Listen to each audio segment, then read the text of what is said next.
Hello, I'm Phil Svitek, 360 Creative Coach, and it's my pleasure to have you join me for my vlog. Part of the reason that I do this is to highlight my creative journey so that way I can kind of extract the various lessons I'm learning along the way, as well as highlight to you the various ways that I'm applying the lessons that I teach through my regular content. So as far as the past week, the biggest sort of, I don't know if takeaway is the right word, but essentially I'm getting to a point with my feature film where it's coming to fruition, which is very, very exciting because, for like any creative work, I would say 80 to 90% of it, you're kind of talking to various people about it if you are talking about it, but it's from a very kind of conceptual standpoint. Even if you might have bits and pieces here, but in terms of a movie, it's, a lot of times, like when you kind of show something to people, it's not color corrected, visual effects aren't there, music hasn't been fully done, it's not mixed right. And so it's a lot of like, you have to imagine it type of thing. And most people can't do that. And so obviously they can't judge the work accordingly. And so I'm at a place now. Last week we recorded, we did ADR, which is auto dialogue replacement. And it happens in movies when the production sound that you record isn't as clean as you need it to be. So for example, if you film in the rain, a lot of times you're not going to be able to use that sound because the rain's going to be overbearing. So you replace it. Now, a lot of people, you would be surprised by the amount of dialogue that gets re-recorded on major Hollywood movies. And there's like a lot of people, I feel, at least within my circle, they feel like, if you have to do dialogue replacement, it's like the sign of a bad movie, like you didn't capture it right on the day of. That's actually not the case at all. Most Hollywood movies do a lot of ADR. The kind of problem you run into in terms of ADR when it comes to low budget movies is that the ADR sounds like it's ADR, right? When you watch a big Hollywood movie, you don't notice it.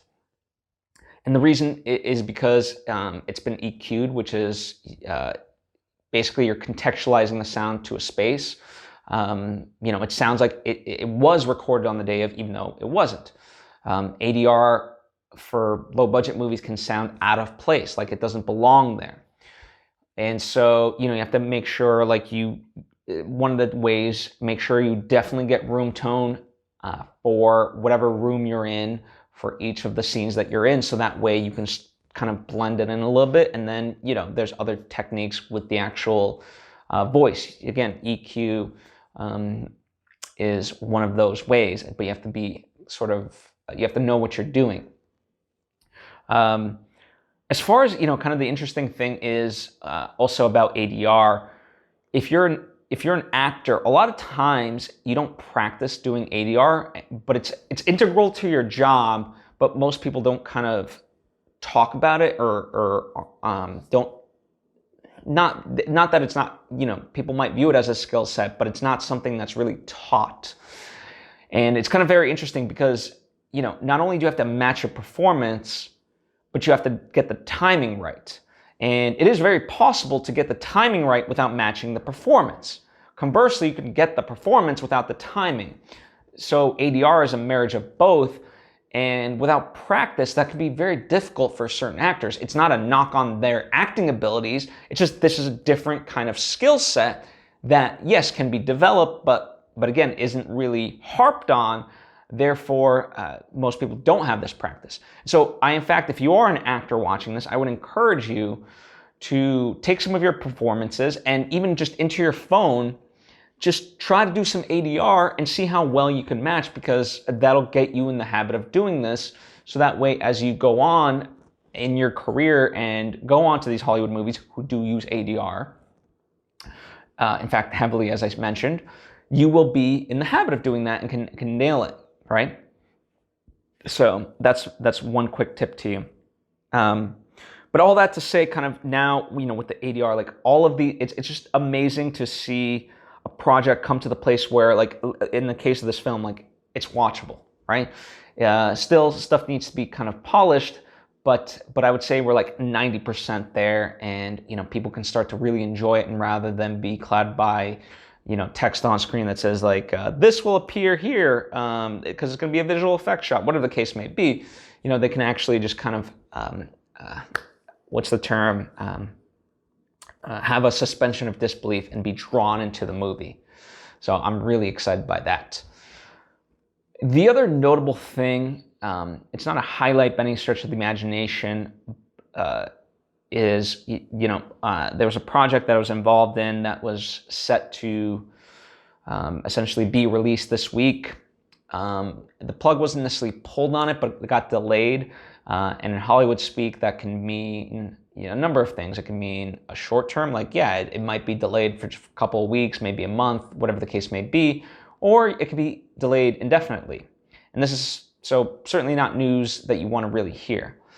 But what I am proud of, and what is noteworthy and worth highlighting, is the idea that the people that I'm working with have taken it really kind of just in strides. Most people, when they sort of receive this sort of news, they get really bummed out. And not that it's not bad news, but it really goes back to that adage of life is 10% what happens to you, 90% how you react. And the people I'm with, they're really showcasing mental toughness, mental fortitude, as I like to call it.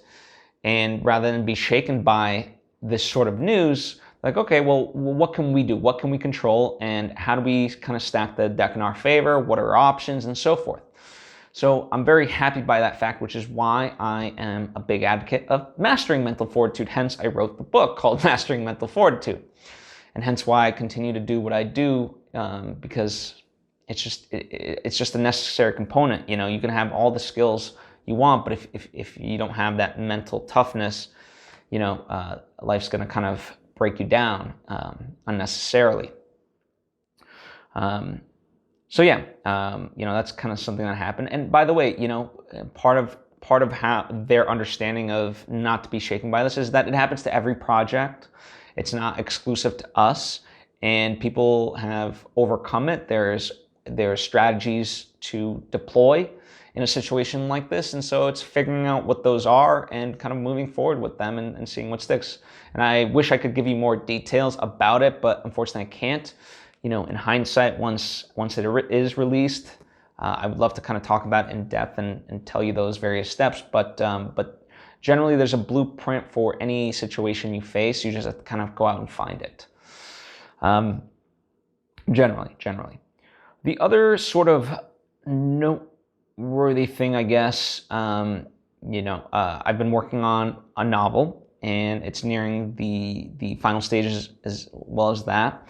And this is kind of a dual-sided thing, right? So in the sense that if you've been following me and watch a lot of the stuff that I put out, know that I'm an advocate of asking for help when you need it. And so I'm going to practice what I preach and ask you, maybe you can help me in the sense that this is a novel that I want to get published. I've done self-publishing and know I can, do that if needed, but I would like to learn the traditional publishing route by submitting to agents and editors and publishers and so forth. And so if you have any leads, I would greatly appreciate that, because my ultimate goal is to see this book be published, and if that means self-publishing, then so be it. But nonetheless, I want to go through this process so that way I can learn, and in turn, by learning that process, I can help future aspiring writers sort of ease them through that process. What's been very beneficial for me is there's a lot of resources out there in terms of how to do this process, writing a query letter, figuring out which publishers. So I figured out the publishers I can submit to, but I don't have any connections, and so it'd be great to have that connection. Now, if I have to, essentially cold email these publishers and editors and agents, so be it. But it would be cool to have a lead if any of you know anybody. And what's kind of interesting is, for me learning about query letters in general, the hardest part for me was creating essentially a summary of what the book is. You have to kind of overall do it in about like 80 words, which isn't a lot. And so you have to be, you have to, in a short amount of time, you have to be very specific and draw somebody in. And so that's really kind of the art form of it. And I feel like I've gotten mine into a really good place. So I'm very happy about that and kind of taking the next steps forward. So I'm excited to kind of update you on that. It's probably going to be at least a couple of months still before the book comes out, but nonetheless, it's even though that sounds like a far away timeline, it's nearing the latter stages of the life cycle, or the creative life cycle of this particular thing. Anyway, those are just a couple of the things that have been going on in the past week. A lot of rinse, wash, repeat type of stuff. But as I kind of mentioned last week in a post of mine, like sometimes staying the course is very necessary. People are always thinking about what's next. And in fact, what's next is just stay the course. Anyway, I appreciate you joining me. Hopefully this has been beneficial to you. By all means, you can comment or hit me up on social media at Svitek with any questions you have or anything specific that you do want me to talk about for future stuff. I will be happy to do that. And thank you for joining me. I hope to see you next time.